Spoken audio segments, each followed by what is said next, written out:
So there's a lot going on in New York City these days. The Jewish community has been under attack. There have been protests outside of synagogues. There was a pretty violent protest outside a synagogue where they were having a real estate fair selling property in Israel because some of the property was also in Judea and Samaria, otherwise known as the West Bank. And the Jewish community really feels under attack. So they put together a group of activists, very important organizations like Drew Hatred, which is led by the great Brooke Goldstein.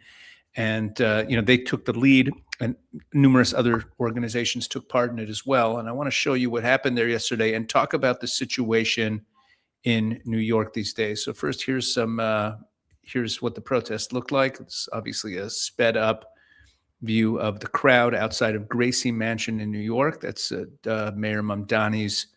That's the mayor's official residence in New York. And they were protesting what has happened to the Jewish community. Let's take a look at the coverage.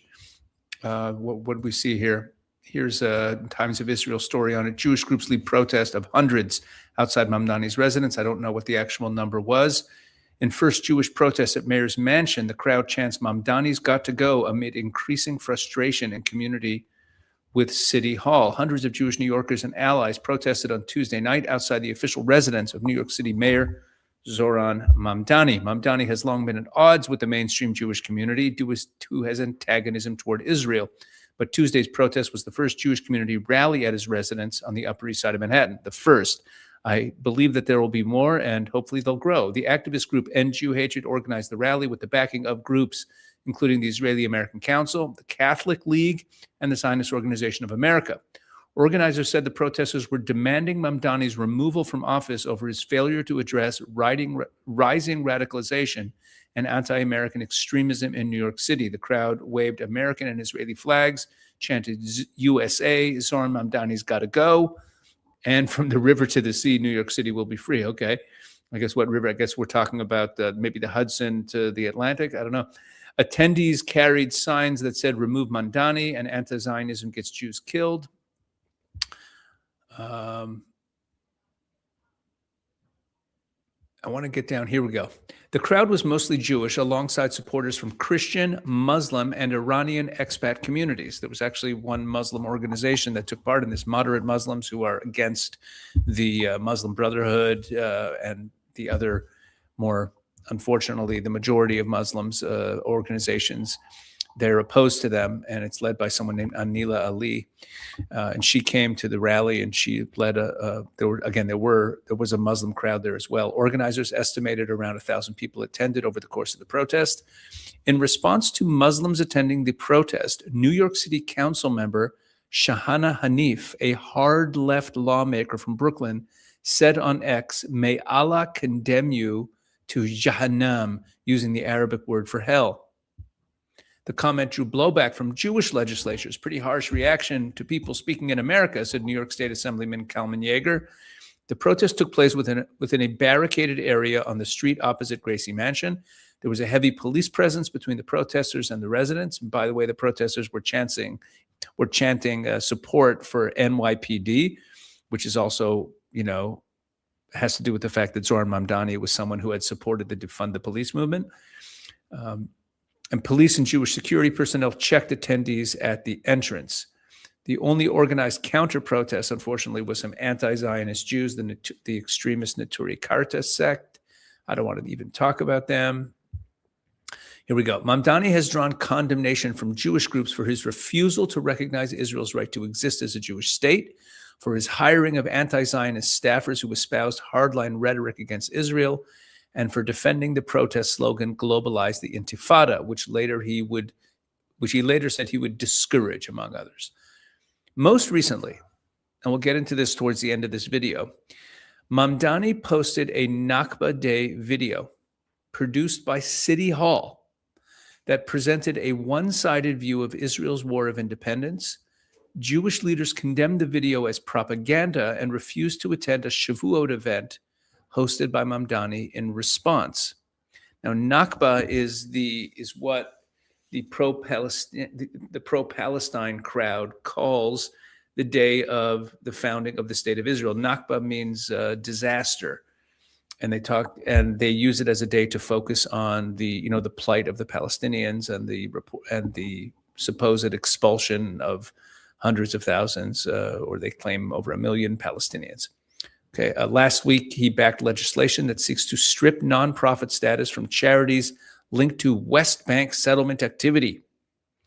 Jewish groups have said similar bills introduced in the past would effectively outlaw a swath of Jewish charities, like social service groups that operate across the Green Line, without boosting settlements. Now, this is also like, why is this the place of the mayor of New York? Let's remember that according to the United States of America's official policy, settlements, what are called settlements, the Jewish towns built in Judea and Samaria, are not illegal. And they're just not illegal. They're not illegal by any international law. Everyone always talks about the territories as occupied. They're not occupied. They are disputed. That is true. But it is totally legal to build homes there. Jews are in their rights to build homes there. Israel can build homes there, just as Arabs who live there in their areas can also build homes. It was never the sovereign territory of any country.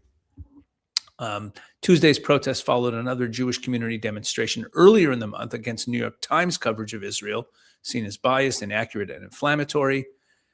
Attendees at the protest repeatedly said they feared the coverage would incite violence against Jews. The two demonstrations reflected a mainstream Jewish community increasingly frustrated by anti-Zionist activity that it views as discriminatory and dangerous. We should also point out that Mamdani is going to become the first mayor of New York in something like 60 years to not attend the Israel Day Parade.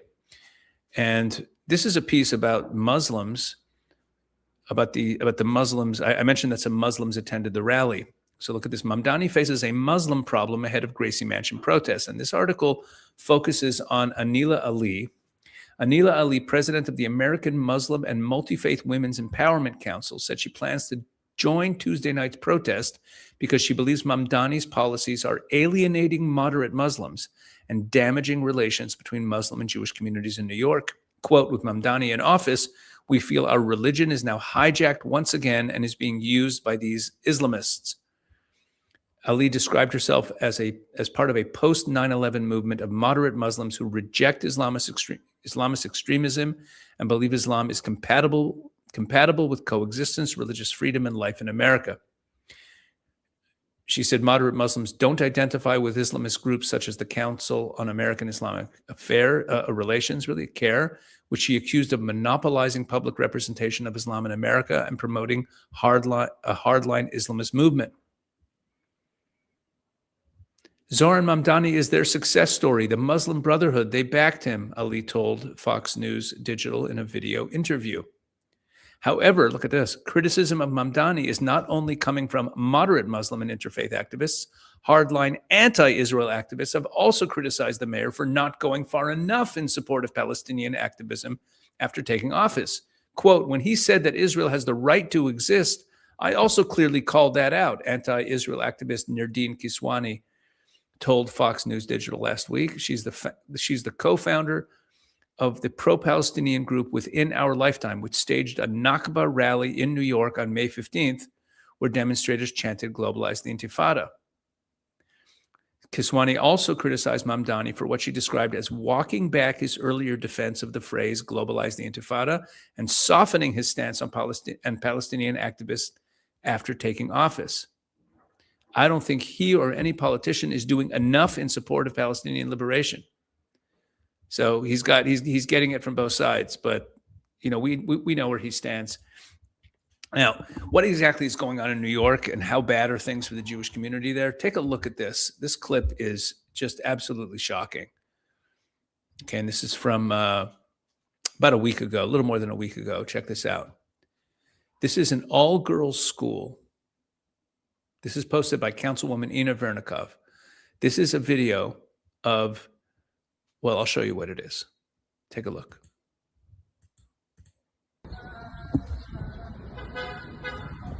This is the front of the Jewish school, high school.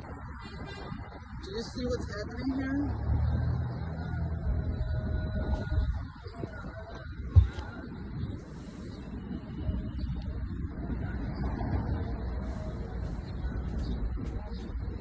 Because there's no mosque in the area to do this in front of. You have to do it in front of a Jewish school. Nice, right? You understand what this is? This is an Orthodox Jewish girls' school in Brooklyn, New York. And these Muslims decided to have a prayer service. And the building there in front of it is the school building. See, look at this. This is the school building. That's what this building is. And they're having a prayer service right here. Now, obviously, as the woman speaking in the video says, what they don't have enough mosques. This is deliberate. This is just like when you see those prayer events that they do, like in Times Square or whatever, in streets in Europe. Islam is about conquest. And they want the Jews to be scared. They want them to feel uncomfortable. That's why they do these things. Now, it's not only about the Jewish community. It's also about the fact that Zohar Mamdani is a socialist. So this has been making the rounds. This is from yesterday. Check this out. Through our new citywide campaign, Fix the City, we will focus on the worst landlords in New York City. When necessary, we will take aggressive legal action to remove negligent owners and property managers. And for buildings that have suffered chronic neglect, we will work to transfer ownership to responsible stewards.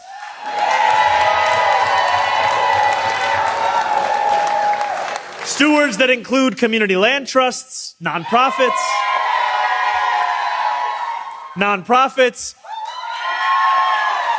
or even the tenants themselves.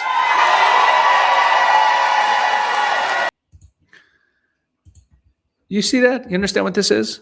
This is like socialism in the purest sense. This is socialism in the absolute purest sense.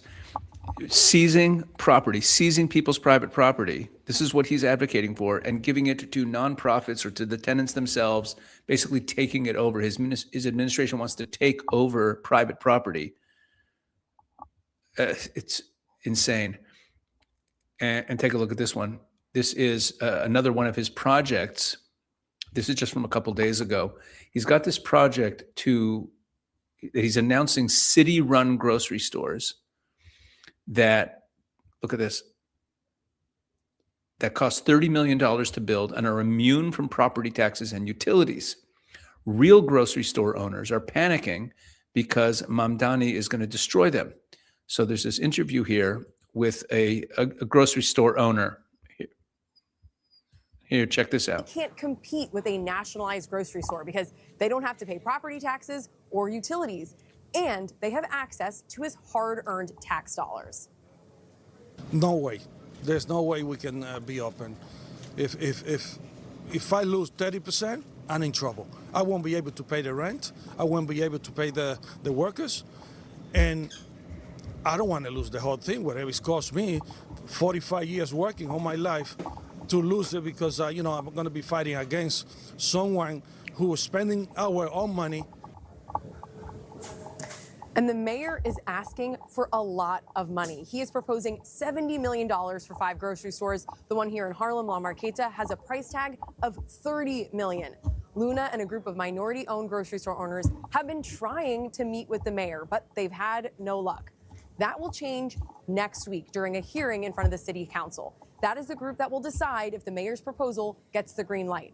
Some business representatives met with the speaker of the city council yesterday, and they say she was receptive to their concerns, like Luna's concern that he's going to lose 30 to 40%. So you see what he's doing here. He's building city-run grocery stores that get tax breaks, that they don't pay property taxes, they don't pay utilities, and again, they're subsidized and run by the city, and that means that they're going to put regular grocery stores out of business. That's what Mamdani is doing here. Now, I've mentioned this Nakba thing a few times. So he put out this video. He put out this video about Nakba, and here's him defending the video. It was a video where they interviewed a woman who was a survivor of the Nakba, who had ostensibly been expelled by the Israelis during Israel's War of Independence. And here he is defending it. Tonight, does the door need to remain open in order for the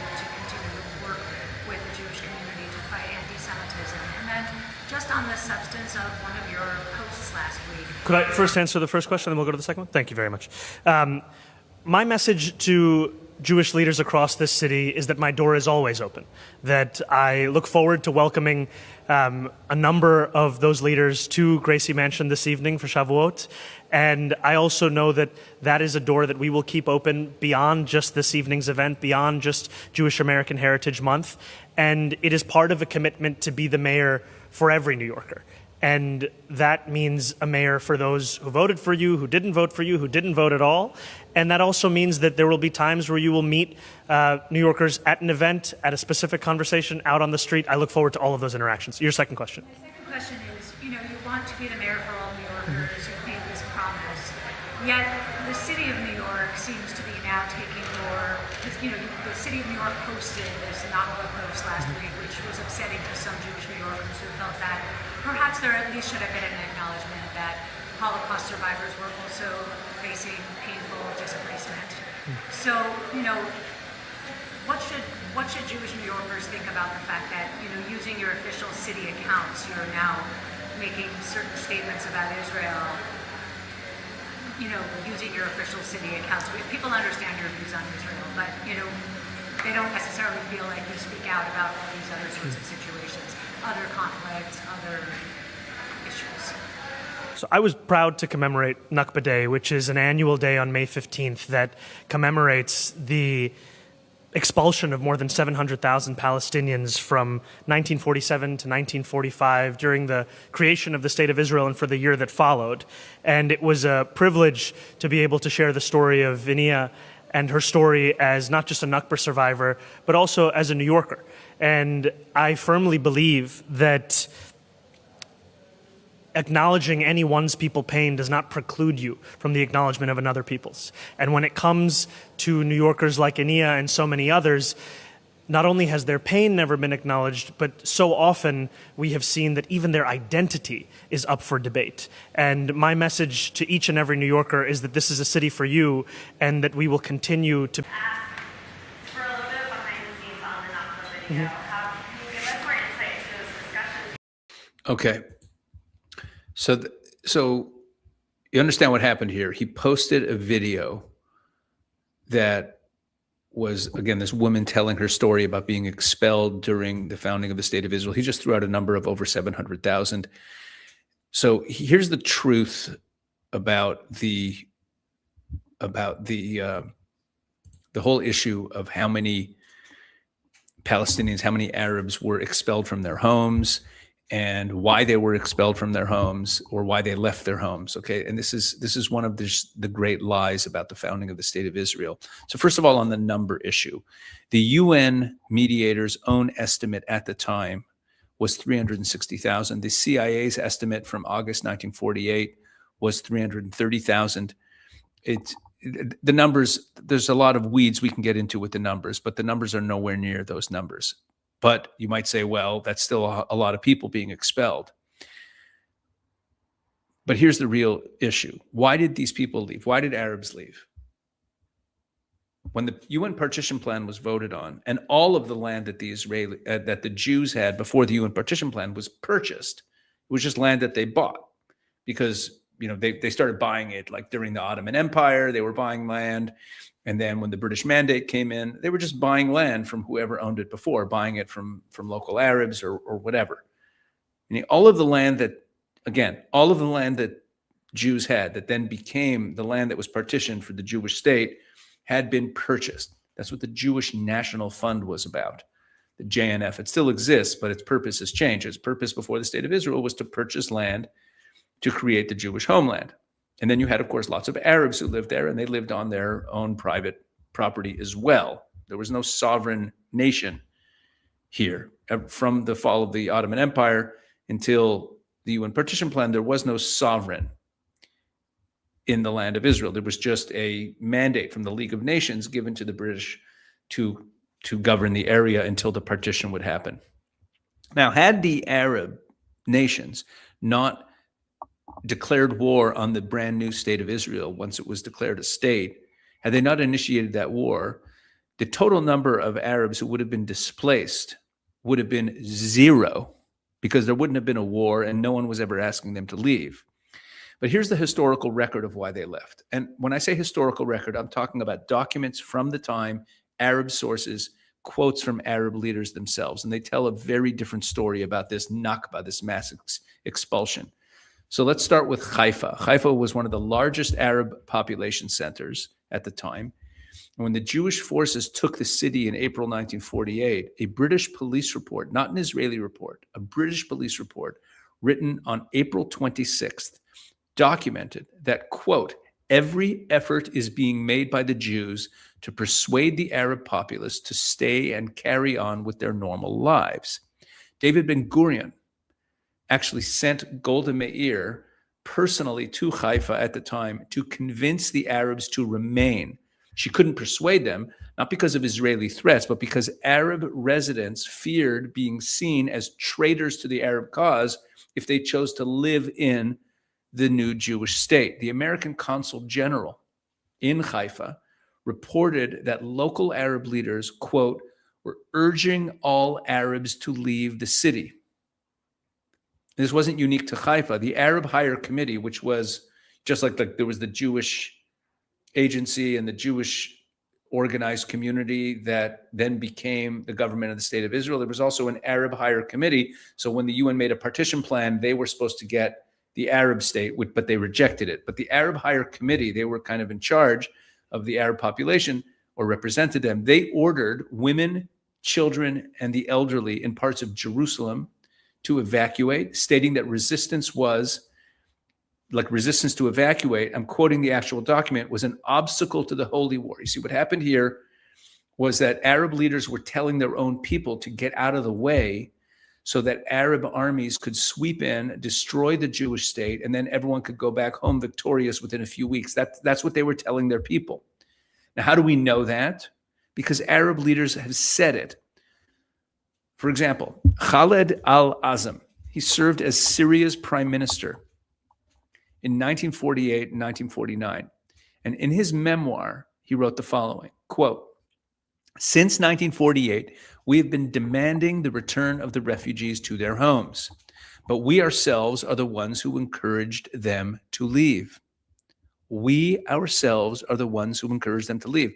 The Jordanian newspaper, Filastin, wrote in February 1949, quote, the Arab states encouraged the Palestinian Arabs to leave their homes temporarily in order to be out of the way of the Arab invasion armies, end quote. The Arab states encouraged them to leave. One refugee quoted in another Jordanian paper summarized it perfectly. The Arab government told us, get out so that we can get in. So we got out, but they did not get in. Now, were there expulsions? Yes, there were approximately 35,000 Palestinians who were forced out, mostly in the critical Ramla Lod area, which had been used as a base for attacking the road to Jerusalem. That's less than 6% of the total refugee population. And even most of those people moved just a few miles to areas under Arab Legion control. Historian Benny Morris, who's not even an apologist for Israel, he's not even pro-Israel, he's written critically about the Israeli conduct. He noted that, quote, in general, the Haganah, that's the Jewish underground before the state, and the IDF commanders were not forced to confront the moral dilemma posed by expulsion. Most Arabs fled before and during the battle, before Israeli troops ever came. Again, because they were being told to leave by Arab leaders. This is well-documented history. And there's one more thing that gets almost no attention. And I mentioned it at the beginning. None of this had to happen. Had the Arab states accepted the UN partition plan, which gave the Arabs their own state alongside Israel, which is what they're claiming they want, two-state solution, not a single Palestinian would have become a refugee. But instead, the Arab states launched a war where they promised would be as simple as a military promenade, was the exact quote from the Arab League Secretary General. They thought they were just going to wipe out this brand new little Jewish state, and they lost. See, that's the story. The story of Israel's wars is our enemies attack us, we win, and then they claim injustice and complain and want, and want us to make concessions after losing war after war after war. So that's what happened here. They lost, and the Palestinian people paid the price for their leaders' catastrophic miscalculation. It's a sad fact of life. But if your leaders make dumb decisions, make tragic decisions, it could have bad consequences. So yeah, there were people displaced by that war. There's people displaced by every war. But who's responsible for that displacement? Was Zoran Mamdani commemorating Nakba Day to call out Arab leaders? Is that what is his point? To call out Arab leadership for causing the displacement of Palestinian Arabs in 1948? Is that what he was doing? The refugee crisis of 1948 is a real tragedy, but it was caused by a war the Arab world started and the Arab leaders who told their own people to flee, promising they'd be back in 2 weeks. That's the story of Nakba, Mr. Zoran Mamdani. Anyway, I digress. This is all a big tangent, but I thought it was an important tangent to do because, it's all part of this narrative. Bottom line is this. Zoran Mamdani is destroying New York. He's destroying it in all kinds of ways. And he is facilitating, allowing, turning a blind eye, whatever you want to call it, a particular targeting of the Jewish community.